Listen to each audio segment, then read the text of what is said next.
Good evening, everyone, and welcome to this author interaction organized as a part of the NLF Reading Challenge 2021. My name is Karthika. I'm the head of reading at Neev Academy in Bangalore. We're very excited to be here, and we hope you are too. The NLF Reading Challenge is a 6-month-long reading event from January to June 2021 for students between 10 to 13 years of age. It is open to participants on the competitive and the non-competitive tracks. We have students from across India participating in the challenge. In addition to fun, book-based activities and regular author interactions, the challenge will conclude with a quiz competition that will see the 3 best teams win gold, silver, and bronze engraved trophies respectively, certificates of achievement, and a great set of books. Before we dive into the interaction, we would just like to point out to our audience that as this is a webinar, we will not be able to respond if you raise your virtual hand. Please do type your questions in the Q&A box. In fact, if you already have your questions ready, please feel free to type them out. If you're a student, a teacher, or a school librarian, please do mention the name of your school along with your question as well. We're sure you're all eager to get started with the session, as we are. Before we do, we just want to acknowledge that our country is going through a very difficult time at the moment. We hope that these sessions are a small breather for everybody who is watching. We hope that these sessions prompt all of us to think about the characters that we love in the books that we read, and that these could possibly play a role in helping us view our lives and our world a little differently. We also know that young people are capable of resilience that we could not deem possible. So thank you all for being here. Today we have with us a very special guest, the very popular and award-winning author Jane De Suza, whose book Flyaway Boy most of us have read. Jane's books serve up thought-provoking insights through humor, which get them onto Amazon and Nielsen's top-selling charts, as well as award lists. These include Flyaway Boy, the Super Zero series, Uncool, and many more for children, and the novels Happily Never After and The Spy Who Lost the Head. Jane is a management graduate from XLRI. She's been the creative director at leading advertising agencies. She has a column with The Hindu and writes for publications worldwide. She lives in Singapore, and Jane is to be congratulated for her most recent book, which came out a few months ago, called When the World Went Up. Welcome, Jane. We're very happy to have you with us today.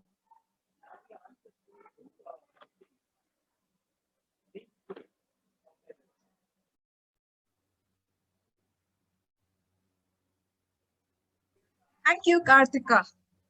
It's so lovely to be here. It is. I mean, I've been with Neev in the Lit Fest, and it's one of my favorite places to be. Thank you so much, Jane. We love having you with us. Would you like to do a reading from your book for us? Okay.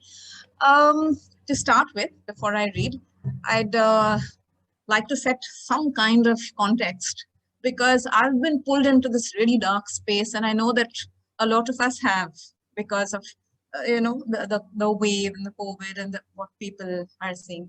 So you're right that these are little breathers, and we owe it to ourselves to go search for some kind of light. So a little story about, before I get into the book, not about the book. So if you can see this band-aid, I went and took my jab, okay, like a good conscientious student here in Singapore.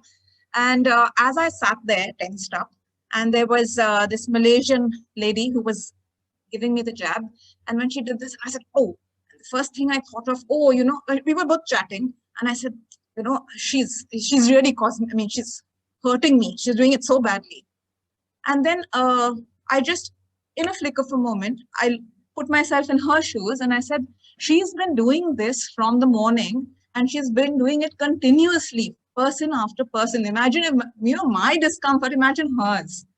So I think one thing that the book is about understanding other people, understanding that, putting ourselves in someone else's shoes. So at this time, I don't want to take up too much time, but the reading I'm going to do is one that we are all, I mean, it's one of everybody's favorites. And Kabir the Boy, he, like many of us as kids, is scared to get into bed in the dark, and he imagines this glowing eye under his bed. And he's got a whole lot of, his teachers told him, I can't even give you an F, you know, in your marks, you're so bad, I have to give you a G. So the G is all built up his mind, and he heard the voice of the I, that glowing eye says, I am gluttonous, globulous, tremulous, but fabulous. Obviously anonymous, Herbie, Carney, Childivorous. Childivorous, the G's were out to eat him up. Kabir pulled his blanket over his head and held his stomach tight and counted sheep backwards and forwards and multiplied and divided them and sang his school anthem 11 times till he finally fell asleep. So this is it. The fears, I wanted to talk about the fears that that loom so large in our minds, especially at a time like this, the anxieties and the darkness that is so big, much of it imagined, because we don't know what's going to happen, much like this was imaginary. We are so afraid. And the book is, if you know, a lot about understanding people, putting yourself in their shoes, kindness. It's a lot about kindness, right? And that's the context. That's what I would start with. Nice, thank you. Before I get into my questions or our questions for you, we have a question that's coming from Tasmiya Pasha from Parikrama, Jayanagar, who says, and she's basically talking to something or speaking to something that you've just said. How did you feel while writing the book? Interesting. So while writing the book, I was feeling on a spree. I was feeling very wild while writing it. You know, I was determined that every little thing in my head I had removed, and I was writing a book with absolutely no rules in my head. That's how I wrote this book. So if you flip through the book, you will see that it has all the weird things. You know, it has a question mark on one page, and it has join the dots, and this is all that I sent the publisher, and I said, I want this book to be completely crazy, because that's what I'm trying to get kids to be, and to allow that side out of them. So there was a sense of abandon then. Absolutely. No, yeah. I loved writing it. One of the books I love writing the most. Excellent. So what really stood out for me when I was reading the book is the really rich inner life that Kabir has. And you've talked in the past about how Flyaway Boy is a book that is about society's tendency to stereotype children, to treat young people as if they're blocks that need to be built into a particular structure, sometimes even if those blocks don't fit. And Kabir as a character, he makes stories from curry stains on the tablecloth. He has bits of humorous poetry that he composes at the drop of a hat. He follows a story trail of a line that goes away from his notebook. How did you come up with the inner life for him? Was it inspired by your own childhood, by your sons growing up, or other accounts, or your own imagination? So yeah, for sure, I was a weird child. I was a weird child, a very wacky child, only child. So I had a lot of time to be weird and wacky and creative in. But Kartika, this is one thing that I was allowed to be, you know, and that's the main point that I keep making session after session, that children are naturally creative. Okay, it's that we should allow them to be. We should not put boxes around them which say that you should be this or you should be that, because it's like the sculptor who said, you know, how do you create such a beautiful elephant? He said, I just remove everything that is not elephant. So when I was small, I remember that I was allowed to scribble in the margins of my books, make up stories and textbooks. All the old notebooks at the end of the year, my mother would tear out the pages and she'd staple them together and she'd give them to me. And I would write my silly little stories and with the pictures and illustrations. And I was allowed to do that. So now, as a writer, I've carried this with me. I allow myself, that's why I write differently, because I allow myself to break the rules. I allow myself to start a book by saying, you know, skip this page if you want to, or anything at all. There are no formula. Interesting. We have some comments that have come in. Adarsh Yadav says, ma'am, your expressions are amazing.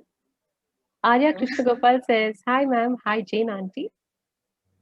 And we have your question that you just answered was also asked by Shupika Arora and Shamili Das, who basically asked you, what made you write the book?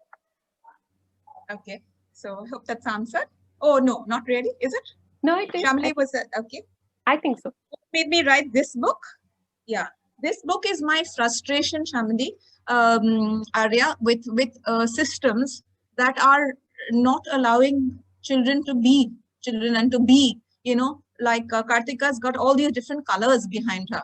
Okay, and yet we want every kid to be, say, take any of them, take that yellow. We want every kid to be yellow. Why?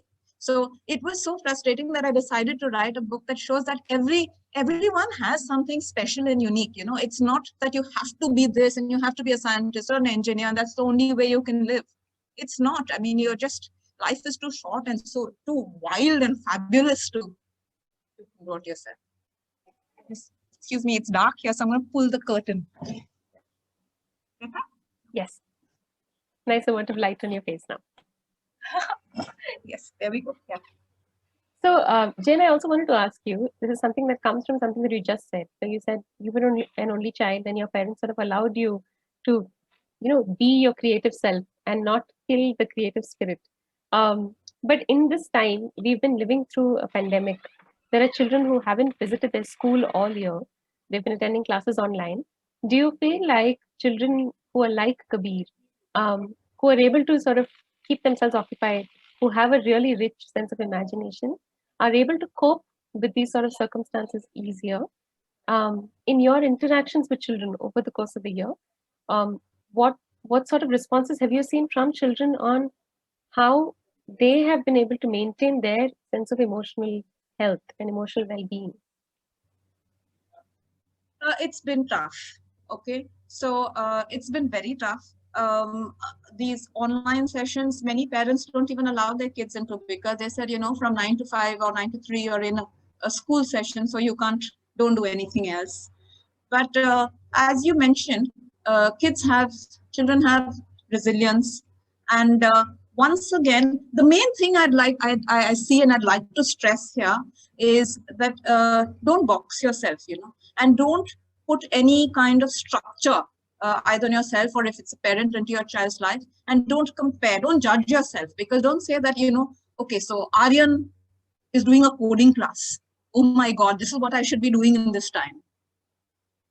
So I think the best thing that I've seen and the happiest kids in this time and those who have learned are those who have done what makes them happy, because everything else is making you so unhappy that you owe it to yourself to make yourself, even us, right? If we're always seeing these videos of people who have done something fabulous and, so productive during the lockdown, they have joined Zumba classes online and learned languages. And if we compare ourselves with them, I mean, it's a no-way road, right? We have to just be kind to ourselves and just do whatever we love doing, whether it's gardening, playing with a dog, whatever. Nice. We have some questions from a few aspiring writers in the audience. It's possible that they're writing to help them cope with the times that they're living in now. We have a question that's coming from Varnika Khanna from grade 9 at Shivnadar School in Noida. She says that whenever people read pieces written by me, they always appreciate my style of writing, my imagination, and my vocabulary. However, I never really get the self-motivation to continue this talent. I've never written anything more than an essay for school. I find it extremely onerous to commit to writing even a short story. Nevertheless, I really want to continue writing. Do you have any tips on how to do so? Yes, it has to come from within. What's her name? Varnika, right? Yeah, Varnika, that's a very, very tough question to answer. It is, I write because I love to write. Okay, I don't write because I have to. I don't write because of the money or the fame or anything. And it's something that I cannot imagine living without. And I sense that somewhere you are in that bracket. Okay, one thing which may help is joining a place. They have these WRIMO, WRIMO, all across the internet, which is a group which actually puts out prompts every day that let's write on this today. And they talk about each other's writing and they judge each other's writing. That's one thing that you might like to do. A second is, I'm the kind of writer who doesn't believe in schedules. So if you put yourself at your desk and say, I have to write today, I have to write 1,000 words today, it sounds to me like homework. But when I'm going out and I overhear a conversation and it's, I have to write about this. And then once I start writing, so if you write when you're inspired, just write late into the night, if mom will allow you. But that's probably what is inspiring. If you're in the loo, take out the TP and write on that. That's the way to write. Love it. Nice. Bunch of writing questions that have come in. I'll give you all the questions together so you can figure out how you want to respond to them. I have a lousy memory. Okay. You just give one. All right. Okay. So we have Nisha Sinha who asks, do you not feel structure is required when planning a book or later while putting it together later to help your audience understand you better? We also have some questions from Sara Garg and Vinay Patidar. Sarah, I'm a writer too. Can you give us some tips on how to make your imagination run wild? So one on structure, one on imagination. Vinay asks, how do you know you wanted to become a writer? Is it some sort of instinct? Okay. How do I structure a book? What was that the question? Yeah, do you not feel structure is required while planning a book? Yes, structure is required. Structure is required. The way I write, because there are so many questions and I'll keep my answer short. Was it Tara? I'm not sure who asked the question, sorry. But the way I write is I go for long walks, okay? And I let the story come to me. And only when I'm convinced about a character and I can talk to a character and I have it in my head is when I bring it back to the writing board, to either pen and paper or a laptop. And I create really, random. Sometimes it's just on a sheet of paper and I put, a structure almost like a flow chart or join the dots around. The structure is needed because otherwise you just go, but I don't always stick to that structure. So sometimes when I meet a character, they behave completely differently from the way I planned. And when they behave differently, the whole situation takes a different turn. So yeah, have a structure, but not rigid.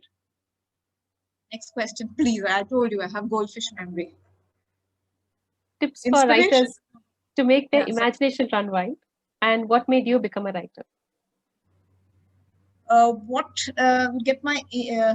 to make imaginations go wild?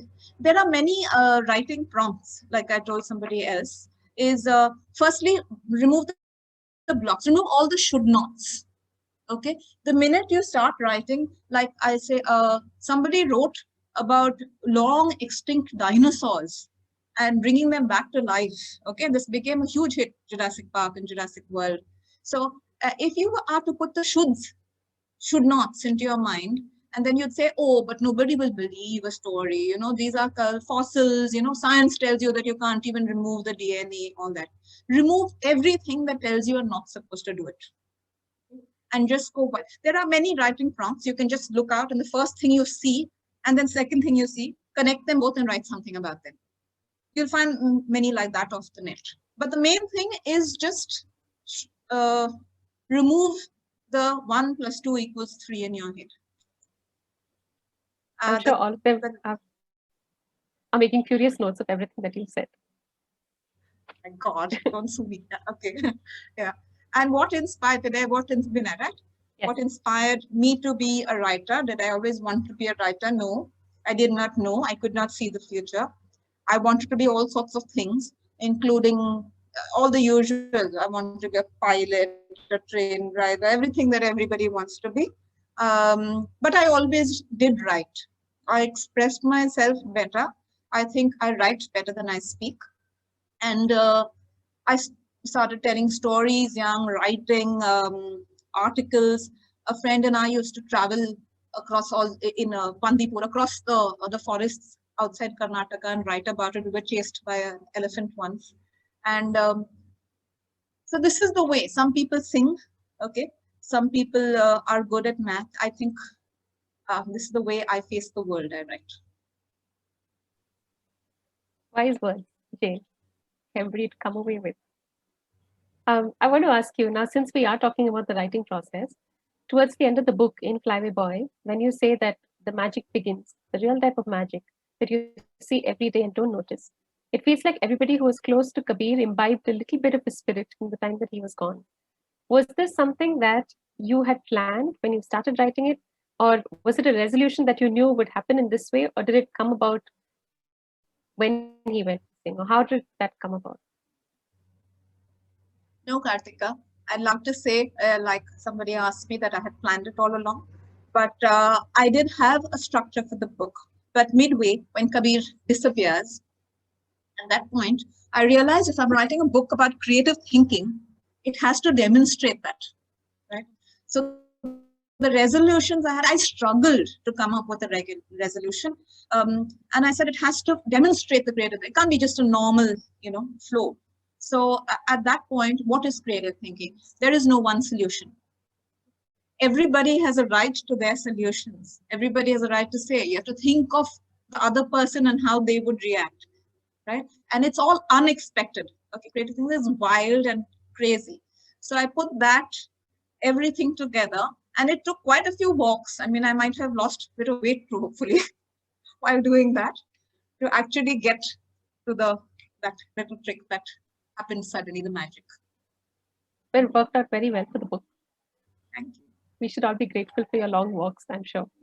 We Yeah. have two questions that have come in, Jane. These are more life values, life lessons questions based on books. Arushi Chandra, who says, if you were to choose one character which you would like to learn something from, which character would it be? That's one. Nishita Harit, who's from SNS Noida, which is Shiv Nadar School in grade 8. Ma'am, we just can't stop judging ourselves or someone else. It happens naturally. How can we stop it without making much change to our personal dignity? Beautiful, such a beautiful. First one, I'd like, was it Arushi? Yes. Arushi, would you type back in the box and say this character from my books or this book or any book at all? Just let me know, okay? Which one would you like me to talk about? And the second one was about judgment. No, the person, the girl. Nishita Harit. Nishita. So I love psychology, Nishita, and I study psychology whenever I have the time. We cannot stop judging, unfortunately. I have spent a life protesting against discrimination, against judgment. That's what I do, okay, in my columns. But judgments are basically a filter in our heads, which we need to make sense of the world around. So we have to stereotype in a way that, all people who are appearing, with their hands raised at us are going to be violent. So there's something in our heads, some filters that we have like that. When it gets negative is when we allow that to get into, say, a more active form of clumping people together because of sects or religion or colors or creeds and what they belong or what they're born into. I think that becomes, and how do we stop judging people? I think it's your will, and I think it will happen. Okay, it will happen. If we all have voices in our heads, right? We have, say, parents' voices, grandparents, relatives, teachers, friends. We have religious and political leaders' voices in our heads. And if for some time you just shut them out and say, what do I think? Do I think a person who looks different from me, or behaves differently, or is slightly, acts silly, or eats different food? If you just let yourself think, start owning your own thoughts. There's only that much that we can blame other people for the way we think. Tough answer, but tough question that was. So it's not easy to answer it. I'm sure Nishita is very grateful for the answer and the question. Jane, I also want to ask you, so Arushi has also just responded saying that she could pick a character, you could pick a character from any book that you would like to learn something from. Who I would like to learn something from? Yes. Okay, I was meaning to do this later, but I will right now.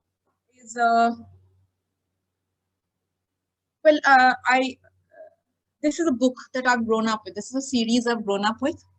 Very, very old, okay? You can see yellow, okay? My dad probably read them too. William. He's mischievous, full of humor, and that's where I learned, I got my thing for writing in humor. I got this this slant, and his positivity, okay, and his never say die spirit.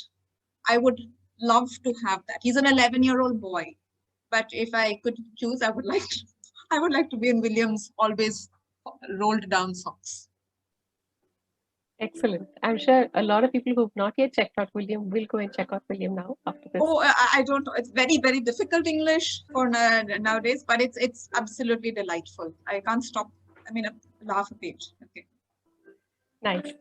I also want to ask you, Jane, we know you have a new book out, When the World Went Dark, which is congratulations on that. Thank you. And it was published during the pandemic, and it is a book about coping with loss and grief, but there is a lot of humor in there as well. At a time when families are going through a lot of changes to their routine, children are not going to school, parents are working from home, there might be constant distractions. And so, do you feel like books which talk about difficult topics, what sort of space do you think these books occupy in a child's life? They talk about difficult topics, and yet they come from a place of hope, or they provide hope. So, what sort of space do you think they occupy? Very important. Kartika, this book has, I don't know how many reviews and how much feedback I've got that, about helping people, because When the World Went Dark is about loss, and how do you process loss or death? How does a child process? And as you said, these are very difficult, tough topics, and unfortunately these are discussions that parents and children or adults and caretakers and children don't have, because kids don't know how to articulate it or what they're feeling. They may want to go down and play, and the parent may say, you've just lost someone you loved. How can you go down and play? So it's such a tough topic that it's always swept aside. So books that talk about it start conversations. And When the World, it gives kids a way to understand, children to understand, and even their parents to understand confusion, darkness, to find a way out. Is there a way out? To ask questions like, people feel guilty. Did I spend enough time with this person who I've lost? Did I do something that made them sick? So there are so many questions. They feel anger. And I think a book is an excellent way to just sit with yourself, sit by yourself and with yourself, and just the characters and understand these tough topics. Very needed. Thank you for and that as you said, it's When the World Went Dark isn't really a dark book. It never gets dark. We can't wait to read it. So we have 1 minute left to wrap up, and we have to ask you a question that we ask all our authors, Jane, which is that if you could have a shelf of books that have helped make you who you are, what would the titles on this shelf be? We know William is a favorite, but in William addition is a to huge that, favorite. And all the rest would be filled with animal books, all of them. So I grew up reading Call of the Wild, Black Beauty, National Geographic. My dad used to subscribe. And this is what made me what I am, because I realized that we're not alone. Humans are not the apex, because other species share the world with us. And we owe them this compassion. We owe them their land, their lives. And this has made me, I think, a large part of my compassion and empathy comes from all the animal books. Please go and read lots of animal books. Thank you so much, Jane. This has been such a wonderful session. Thank you. I enjoyed it. And yeah, time flew. And thank you for all the questions. They were such, they always surprise me. They always take me off. No matter how many sessions I do, these kids always manage to ask new questions. Thanks. Thanks so much, Jane. And thank you, everyone, for being here with us today. We're really hoping that we can meet Jane in person at some point when the pandemic allows all of us to meet. I will. I wish. Okay, bye. Thanks so much, Jane. See you. Bye. Thank you, everyone, for being here with us today. Our next event is with the author Nancy Springer, who's written several books in the Enola Holmes series. But we will be discussing the first book in the series, which is The Case of the Missing Marquez. Her session is on May 7th, Friday at 5:30 p.m. This will be followed by a short book chat for the participants of the NLF Reading Challenge. If you have read the book, That's great. We're really looking forward to having you join us. If you have a subscription to Netflix, please do feel free to watch the film that's based on the book as well. Please do follow us on our social media handles to receive regular updates on our forthcoming events. Thank you so much for joining us today. We look forward to interacting with you soon. In the meantime, stay safe, take care, and happy reading.